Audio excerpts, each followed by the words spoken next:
Hey, welcome back to the ARC Path. My name is Bernard, And my name's Casey. and we are on a wonderful Thursday morning in Southern California. And by wonderful, I'm going to jump right in and take that and run with it. We are full of wonder. That's when I hear the word wonderful, it doesn't go to mystery. It doesn't go to unknown or something I see. It goes to the place that I want to be full of wonder, excitement, curiosity, wonder. I like that. So what are you full of, Bernard? Well, now more. So whatever I had, that was a deposit of more. So it was wonderful because there was just a sequence of events this morning where there wasn't any drama or accidents, and there was actually joy in the different things that I touched, and that was what was wonderful.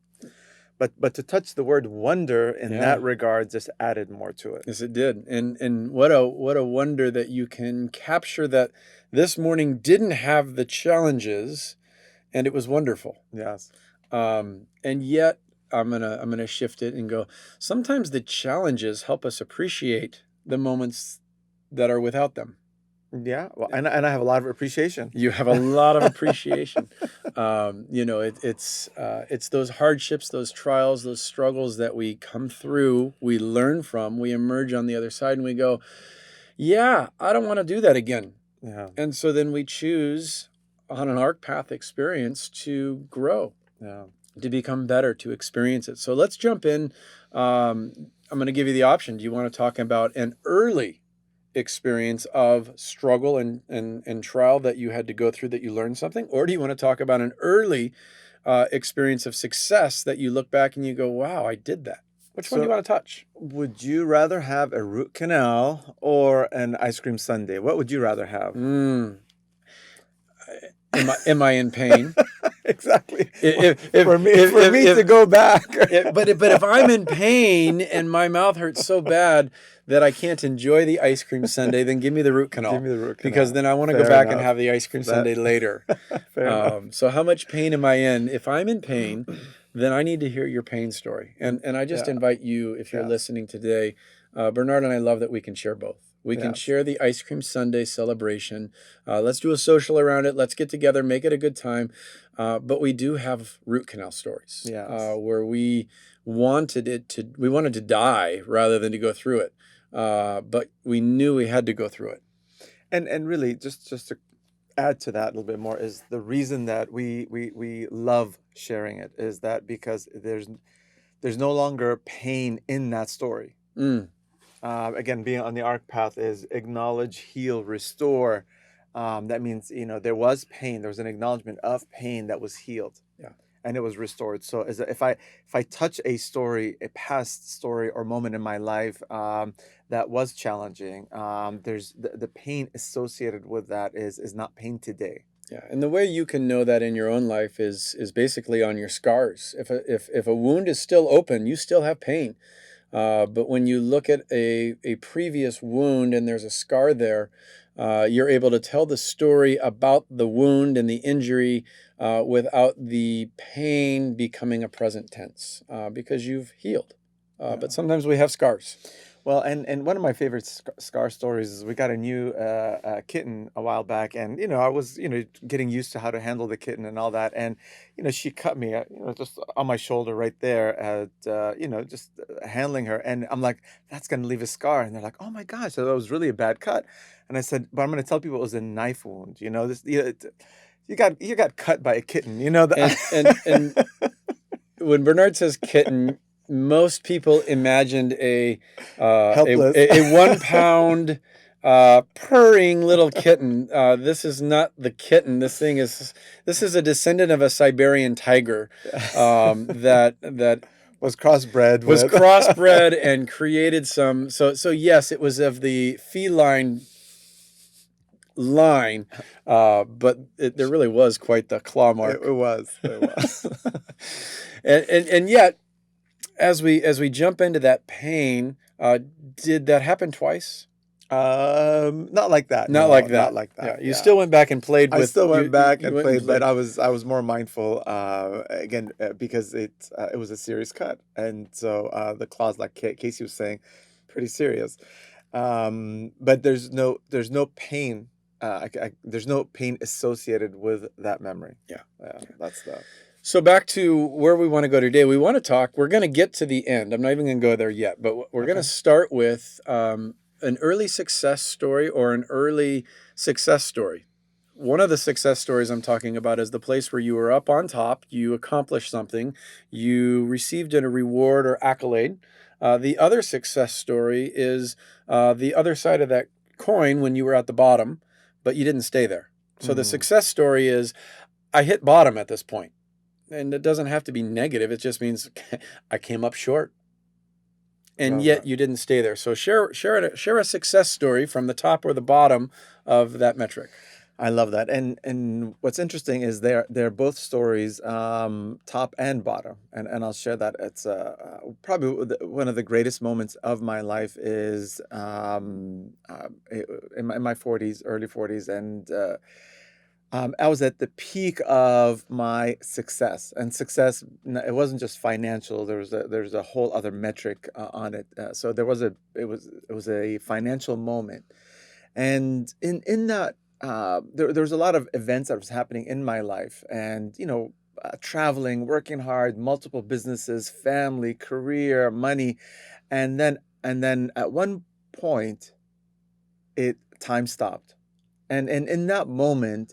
I had an awakening that I was stuck in a loop, and it was like it was a, I was moving this way at 90 miles an hour, and then all of a sudden I looked to the side and I saw this whole other world, and then what I saw in front of me was just a dead end, and so that was a pivotal moment in my life, and that brought a lot of pain, a lot of awareness.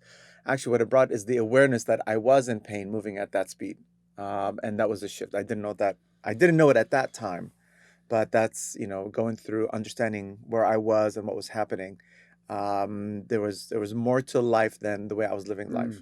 And as much as we can unpack that story and experience and go deeper into it, that's not where we're going today on the podcast. But we needed that reference point, because that reference point invites us into this where we're going. It's the who that came alongside you in that place of stuckness. Correct. The who became a voice of hope. Yes. Who showed up in a way that coached you forward when you were at a place of going, I don't know how to go forward. I'm realizing I'm stuck. I'm in a loop. It's dark. I thought I was telling myself one thing, and now I'm having to realize something else is very true. So you don't have to give that person by name, but help us understand how that who came into your life, and how long did it take before you recognized they were there? Well, first I want to add an S to that. It's plural. There's different levels. When you start searching, and there was a whole lot of people that that I learned that I needed in my life. There was something that I needed that I didn't have at that time. But there was a few mentors in my life that came into my life at that moment, and opened my mind up to new realities. And the challenging part in my story is, it wasn't usually from what I've seen is, it's segmented to one part of their life. Your work or your family, or a divorce, or there's something. It happens in one segment. In my story, it happened in every segment Simultaneously. Simultaneously. It was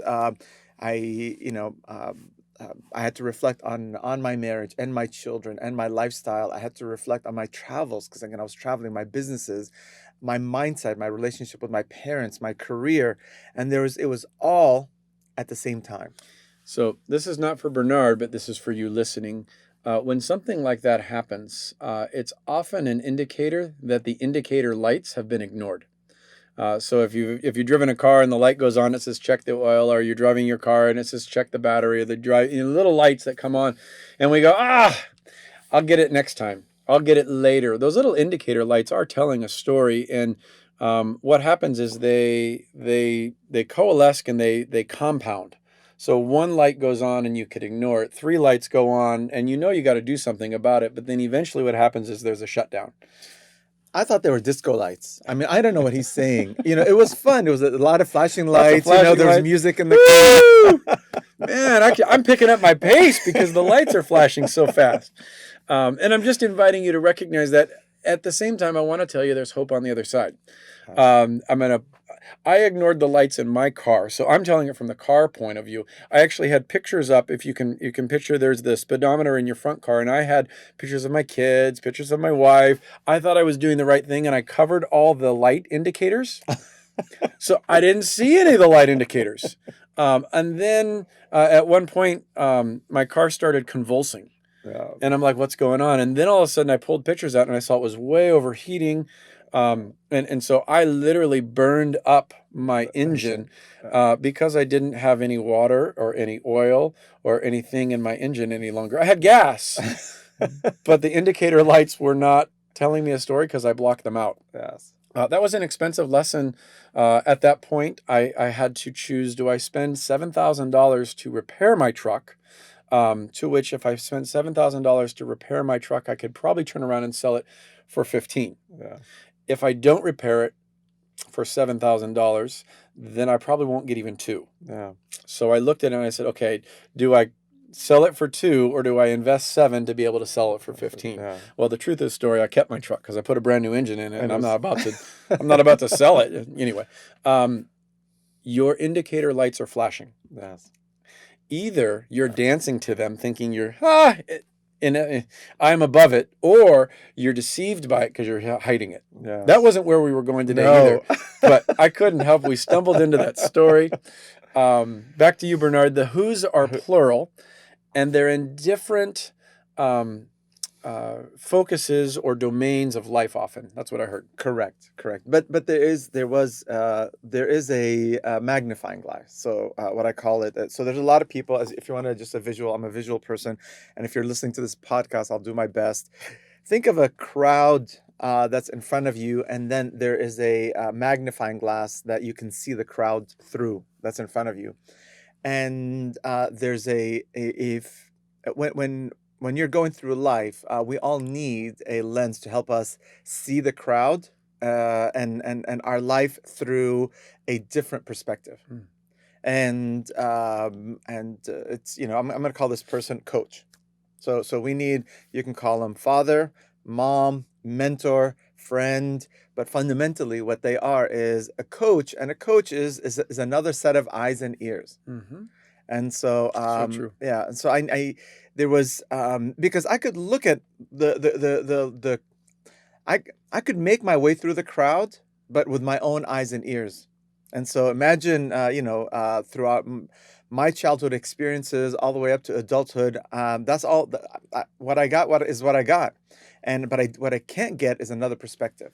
And so, unless you have a coach, somebody that can have that unbiased-ish perspective. I mean, it's not going to be 100% unbiased, but that perspective to go, hey, there's a cliff in front of you. Do you not see it? Those indicator lights are right there on your dashboard. Those are not disco lights. That was the first lesson. Was like, wow, you really see that? I don't really see that. How do you see that again? Yeah. I want to invite each of us to recognize that everybody needs a coach. There's a coach that's been in my life. His name's Coach Bert, and that's his tagline. Everybody needs a coach.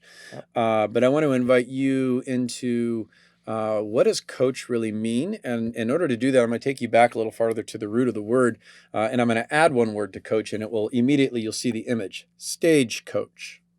Okay, can you picture a stagecoach? Most people, then they see horses or they see this, but go to the word coach as defined by stagecoach. It is a vehicle that moves many other people from point A to point B. Yeah. The coach is simply moving you from your point A to your point B, not actually doing the work for you, but making what you want to be accessible or possible.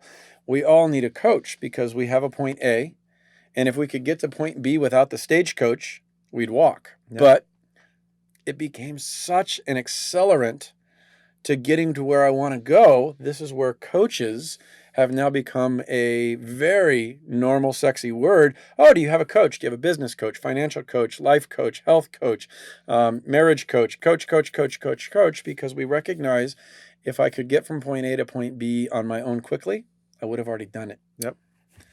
I love that.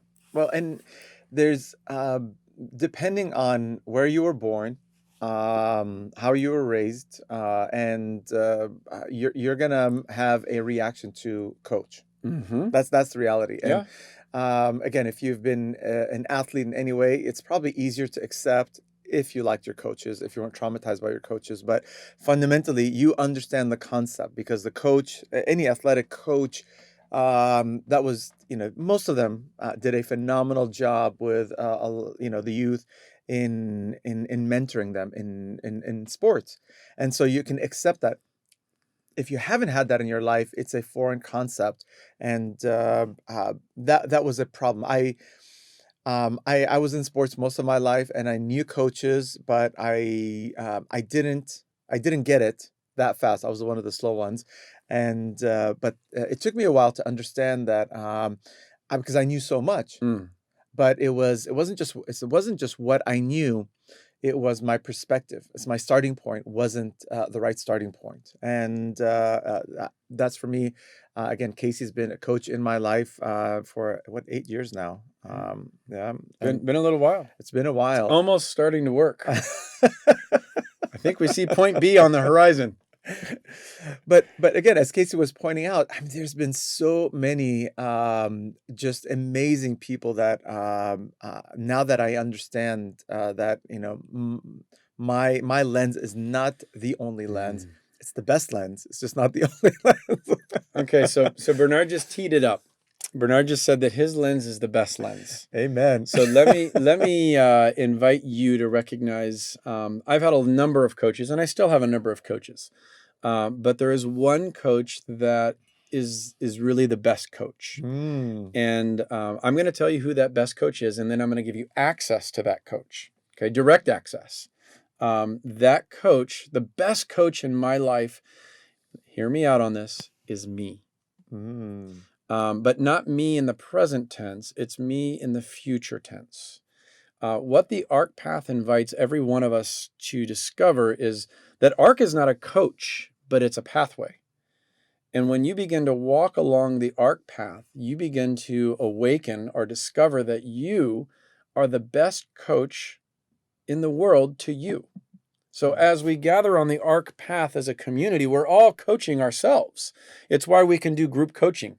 We've launched group coaching because it invites you to begin to see your future self and then be mentored by that future. And it pulls you into what we call the kingdom reality, which is, it is real, but it's not always as tangible as you might think it ought to be. So the future coach of myself, my coach in the future, me, knows me better than anybody else. Yes. I mean, Bernard, you know yourself better than anybody else. And to get inside of that brain of yours is complicated. It takes decades. And yet you've been living with your brain for a few decades. Remember, he said back a while ago was this epiphany moment. So I invite you today to recognize you don't need to go find a coach to turn out like Bernard and I. Yes. That coach is already with you. There are hundreds of other coaches around you, but the best coach you're going to find is the one you're going to find along the AHRK path. You're going to acknowledge it. Go ahead, take it. I'm going to take it because I just want to make sure that they're not hearing that you don't need a coach. You are your best coach, but your coach needs a best friend. Your coach, yes, because your future coach is amazing. It's just your present coach is not so amazing. And you got a partner. You got a partner. You got a partner. You have to. And guys, listen to me. I can do so much on my own. I don't need anybody. I just want to tell you guys. I'm just gonna let's just put that out there. I don't need anybody. Is that the future or is that the present? Well, it's the delusional reality. There you go. But at the end of the day, it's my life is so much better as I've partnered with so many in so many areas of my life. Amen. And it just, from my kids now that coach me, that, Mm-hmm. my wife she's been coaching me for a very long time. But again, it's just these We call that the ideas. expert role. The ex- The expert role. It's a little different. But it's so much fun to go, oh my gosh, this is joy. Yeah. Having giving these important people in my life a place of honor in my life. That's the shift, guys. Mm-hmm. It was it's taking these people and putting them in an honored place in my life allows me to receive from these people. And when I started receiving from them, it was like,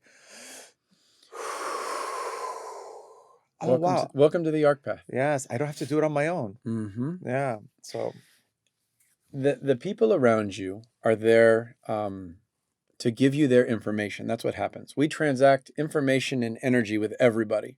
What we're waking you up to today, possibly, or just inviting you to embrace, is that there are mentors, guides, coaches, individuals that are there to guide you along the path. And yet we also want to invite you to recognize today that you have what it takes. You as an individual can close your eyes and picture a preferred future in your life. Just do it right now.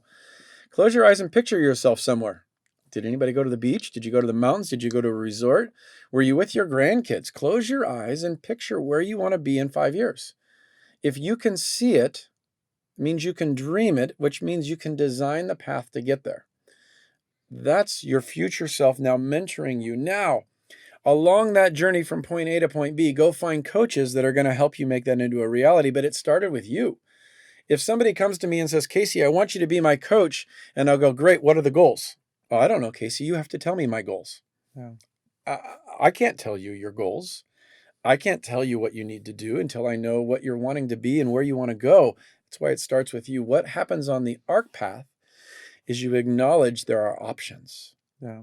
And then you acknowledge in the healing realm that I need to release some things that are heavy in baggage.